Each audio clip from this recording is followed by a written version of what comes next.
জয় শ্রী শম্ভু। নমস্কার, আপনারা সবাই কেমন আছেন? আশা করছি সবাই খুব ভালো আছেন। আমার আজকের এই নতুন ভিডিওতে আপনাদের সবাইকে স্বাগত জানাই। আর আমি আজকে ভোর 5টায় উঠেছি। উঠে থেকে কি করলাম আজকে আমার ভিডিওতে 12টা পর্যন্ত দেখতে পাবেন। এখন বাজে 4:47, আর তাড়াতাড়ি উঠে পড়েছি। অরিন্দমের বাবা ভোরবেলা গেল, তাই আমিও আর একটুখানি শুয়েছিলাম, ঘুমাইনি। তো উঠেই পড়লাম আর কি। দেখলাম অনেক কাজ পড়ে আছে, কাজগুলো করে ফেলি। তো এখন আমি দেখুন আমার দুয়ারে জল দেওয়া হয়ে গেল। তো এখন আমি আপনাদের দুয়ারে জল দিয়ে তারপর আপনাদের একবার ওয়েদারটা দেখিয়ে দিচ্ছি। দেখুন আমার কি সুন্দর আজকে ওয়েদার। আপনাদের মানে কি বলবো, মানে দুদিন আগে এত বৃষ্টি এত ঝড় হলো, এখনও ভালো করে মাটি শুকায়নি আর কি। তো আজকে সুন্দর ওয়েদার, মানে রোদ তো হবেই প্রচণ্ড। তো ঝড় বৃষ্টিকে খুব ভয় লাগে আর কি বর্ষাকালে, ওই বৈশাখ মাসে। তো আমার আজকে ওয়েদারটা মনে হচ্ছে ভালোই হবে। তো আজকে আমার কাছাকাছি কিছু নাই, তবে কাজ প্রচুর পড়ে আছে। সেই কাজগুলোই আপনাদের সঙ্গে আজকে শেয়ার করব। দেখতে থাকুন ভিডিওটা আমার।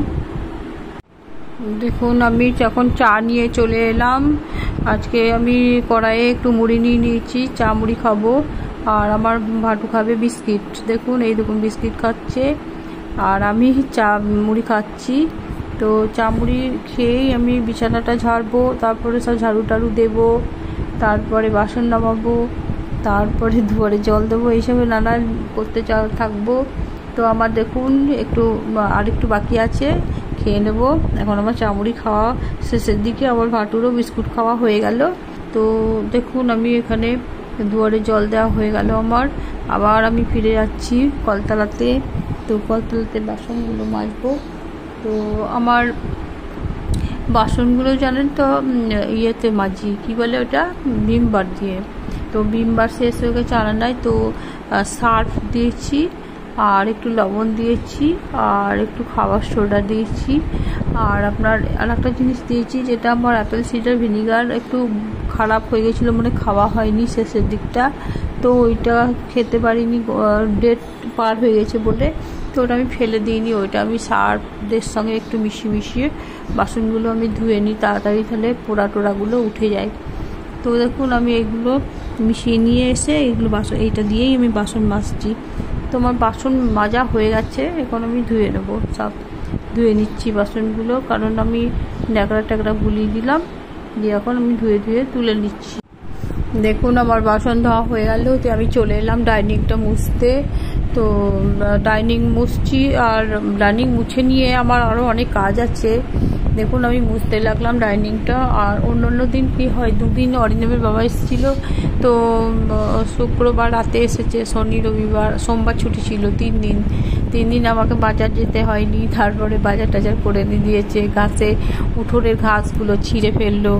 হ্যাঁ, তো ওই প্রত্যেক মাসেই লেবার আসে পরিষ্কার করতে, কিন্তু এ মাসে হয়তো শেষের প্রথম দিকে আসবে। মানে ঘাস তো খুব বেরোচ্ছে, মানে জলও হচ্ছে, এখন বৃষ্টিও হচ্ছে, তারপরে আবার গাছে জল দিতেও আবার অনেক জল জমে থাকে, সেই জন্যে ঘাস বেশি বেরিয়ে যায়। তো ঘাস বেরিয়ে গেলে কি হয়, ঝাড়ু দেওয়া হয় না, মুশকিল হয়। তার জন্যে ঘাসটা ছিঁড়ে, আর জঙ্গলও হয় না গরমের দিন না। ঘরের ভিতরে তো সাপ থাকে না, বাইরে থেকেই তো ফাঁক দিয়ে ঢুকে যায়, ড্রেন থেকে এসে ঢুকে যায়, ওই জন্য ভয় লাগে। তো যতটা পারি পরিষ্কার পরিচ্ছন্ন রাখার চেষ্টা করি আর কি। তো দেখুন আমার ডাইনিংটা মোছা হয়ে গেল। এখন আমার বেডরুমটায় চলে এলাম। তো বেডরুমটাও মুছে নেবো তাড়াতাড়ি, কারণ আমার কাজ পড়ে আছে। তো কি হয়, ঘাসগুলো তুলে ফেলেই দিই, আর আমি নিজে তুলে এক জায়গায় জড়ো করি, আর লেবার আসলে তুলে ওরা সঙ্গে গাছগুলো তুলে বাইরে কোথাও যেখানে সব জঞ্জাল ফেলে ওখানেই ফেলে দিয়ে আসে। তো এখন মনে হচ্ছে এই মাসের শেষ পর্যন্ত ঘাস বেরোবে না, কারণ আমার হাজব্যান্ড যখনই আসবে তখনই একটু করে তুলতে থাকে আর কি। যে দিকটা বেশি পরিমাণে বেরোয় আর কি, সেই দিকটাই বেশি ও তুলে দেয়। আর এইগুলোতে এতটা সামনের দিকে অতটা ঘাস বেরোয় না, তো ওই দিকটাতে পিছন দিকটায় বেশি বেরোয় ঘাস। আর এমন মোটা ঘাস বেরোয় না, তুলতে একটু নরম যদি মাটি না থাকে না, তোলা খুব মুশকিল হয়ে যায়। আর যা মানে গরম পড়েছে, আর যা রোদ না, 2 দিনেই একদম মাটি খটখটে হয়ে যাচ্ছে, শুকনো, মানে কোড়া যায় না, এরকম অবস্থা। তো তো এখন আমি দেখুন আমার ঘরটা মোছা হয়ে গেল। এখন বারান্দাটাও জল দিয়ে ধুয়ে দিয়েছি, আজকাল মুছবো না। তো আমার দেখুন মোছা হয়ে গেল। এখন আমার কি কাজ আছে দেখি, সেই কাজগুলো এখন করে ফেলবো, করে তারপর মনে হয় ব্রেকফাস্ট করবো, করে মনে হয় বাজার যাব, ব্রেকফাস্ট করেই বাজার যাব।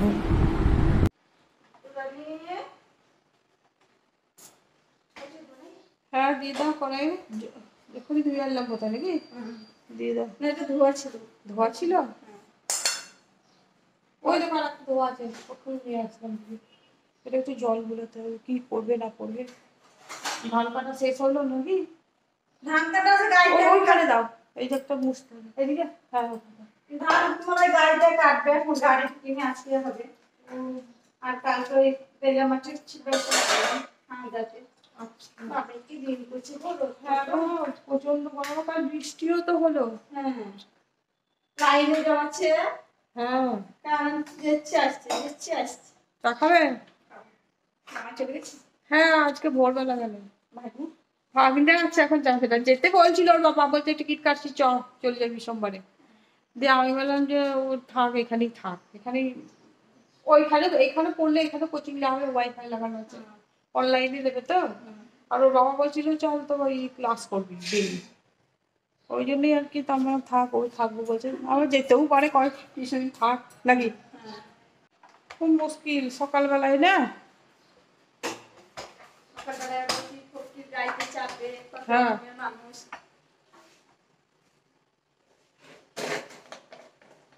আমার বাসন ধোয়া হয়ে গেল সকাল সকাল, মানে যেদিনই আমার বাবা যায়, আর যেদিন আমি শুয়ে পড়ি সেদিন কিন্তু আর উঠতে পারি না।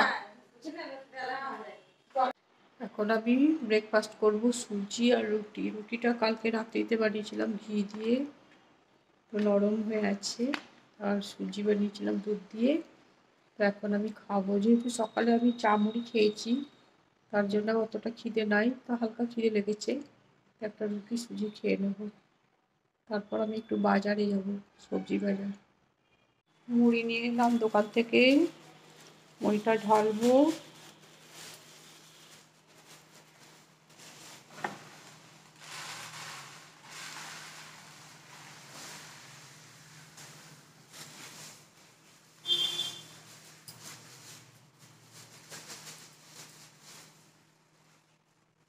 মুড়িগুলো ভালো খেতে খাবার, মুড়িগুলোতে কোনো কিছু দেওয়া লাগে না মনে হয়, কারণ জল ঢাললে বুঝে যায়। বলতে কিছু দেওয়া থাকলে পরে জল ঢাললে লাল লাল করবে। সেদিন একটু নরম ছিল, নরম হয়ে গেছিলো, আজকে কুরকুরে আছে।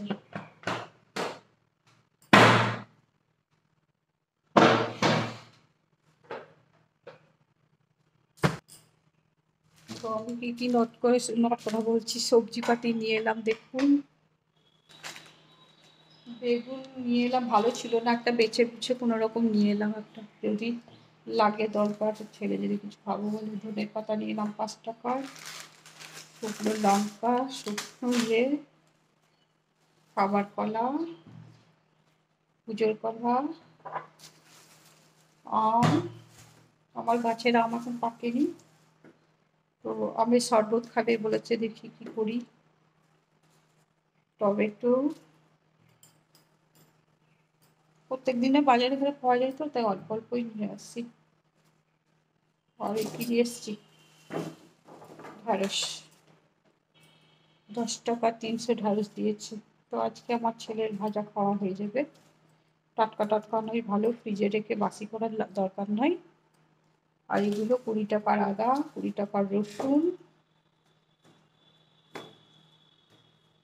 আর টমেটো কত নিল মনে পড়ছে না, ভুলে গেছি কথা বলতে বলতে।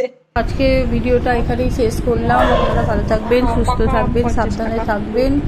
আর আমার ভিডিওটা ভালো লাগলে লাইক সাবস্ক্রাইব করবেন, আর যারা করেছেন তাদেরকে অসংখ্য ধন্যবাদ জানাই। যারা করেননি আমার ইউটিউব চ্যানেল থেকে যারা দেখছেন তারা সাবস্ক্রাইব করবেন, আর ফেসবুক থেকে আপনারা লাইক করবেন। আজ এখানেই রাখলাম।